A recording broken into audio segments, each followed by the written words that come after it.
Money Watch, President-elect Donald Trump's victory last month impacting the market in the days after with record highs as well from your investments to housing and even personal debt.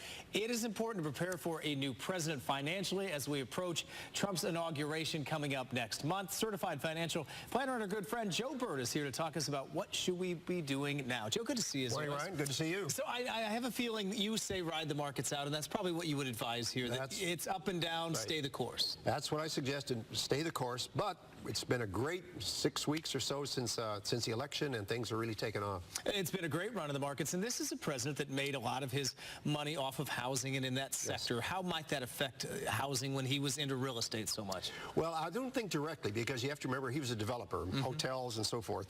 The personal housing, though, I think is going to be impacted because what we're going to see is rising interest rates. And what that means is that's going to be more difficult for people to qualify for homes. That's the bad news. We also expect more inflation because we expect the demand on labor pushes up prices. That means if you own real estate, your personal residence is going to go up.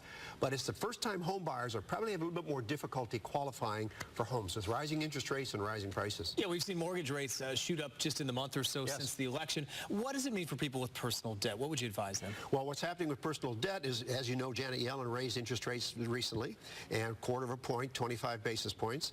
And so interest rates are going up on credit cards, not on home loans, because that's not directly tied to that, but it's going up on credit cards, auto loans, consumer debt, your HELOC, your home equity line of credit, that's going up. So if you have debt, it's really going to be an impact. In fact, they're talking about raising interest rates 3 more times next year. So you can expect higher interest rates from that consumer debt, and it's not good for those folks that are carrying that kind of stuff. How many questions do you get? I mean, this happens every 4 years, unless we have, of course, like President Obama, 8 years. What do you advise people when you go through these turns of administrations with very different philosophies? Sure. Well, the first thing in investing is you have to remember it's long term. And the second rule is to be diversified. You don't want to be speculating on certain sectors of the economy because nobody really knows how that's going to play out, Ryan. What you want to have is diversification, and the best thing to do and best way to do that is diversify through mutual funds, because they by design, they give you a broad array of investment choices, and you're not betting on one horse in one race. It's great advice, because you might pick it once, but to be diversified. Where can people find more out? Just Google me, once again, 2 words, Joe Bert, B-E-R-T. Joe, it's always good to see you. Some great advice. Thank you.